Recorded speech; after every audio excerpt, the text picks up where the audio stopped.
I've been working on a kind of fun little side project here and there this week, and I just thought I'd show you something. I'm actually pretty excited about this. This is a Miniart M3 Grant tank, um, and I've always been very much interested in building one of these. And then when Miniart released it, I just got super excited about it. And obviously, this is just pieced together.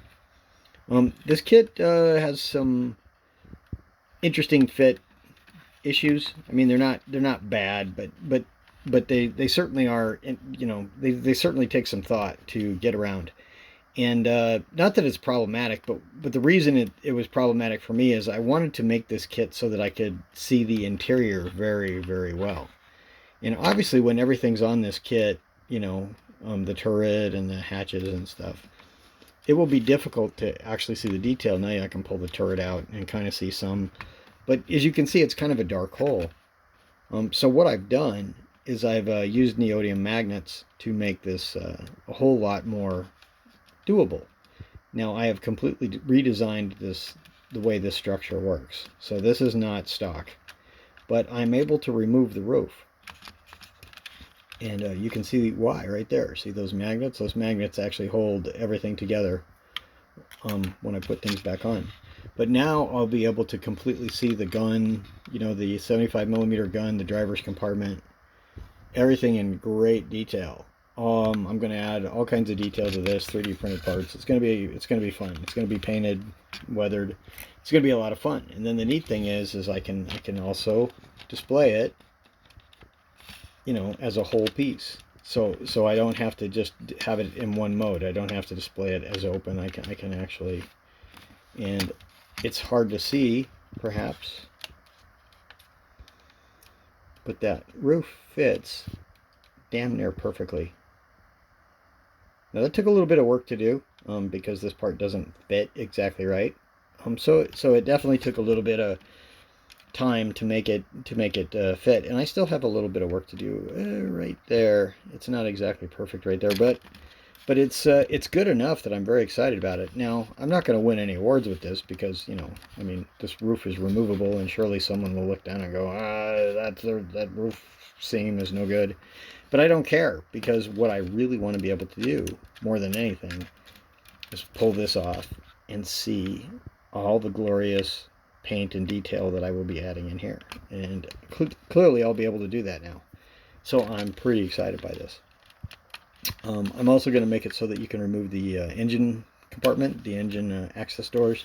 So you'll be able to see the nice radial engine that comes with the kit. And that to me makes this kit super cool, because one of the cool things about this Grant tank is I don't know, just this interior. I mean, it looks like the craziest tank in the world. I mean, I don't know why this tank has always been very interesting to me. So I'm really looking forward to getting this one done this year. And this was my major hurdle, figuring out how to make this top removable. And I'll kind of show you how I went about doing that.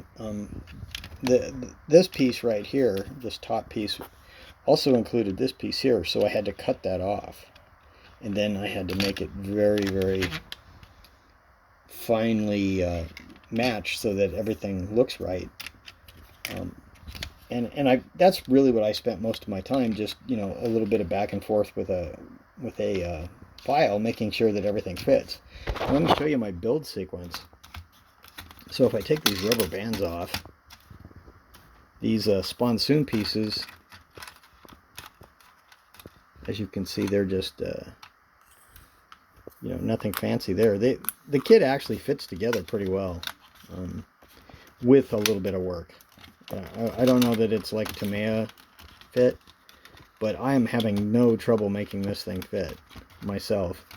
But so it isn't actually glued together yet. And as you can see, this is not how the instructions would have you put it together. But in dry fitting, I have found that I can assemble this in this capacity. And this allows me to fill some big nasty seams that are along these sponsoons that will be very visible on the inside of the tank. So obviously those have to be cleaned up and made correct. Now I can paint it. I can actually paint the inside of this, and it's all nice and solid. It's all one piece. And even though it looks kind of weird to assemble it this way, and again, this is not how the instructions tell you to do this. But I just have gone through and I've just calculated that this is the best way to do it. So so far so good. And the neat thing is that allows me then to have that removable roof, so that I will be able to see all this wonderful painted weather detail to great effect. Anyway, I thought that might be interesting to some of you. Hope everybody's having modeling fun, and we'll talk to you later.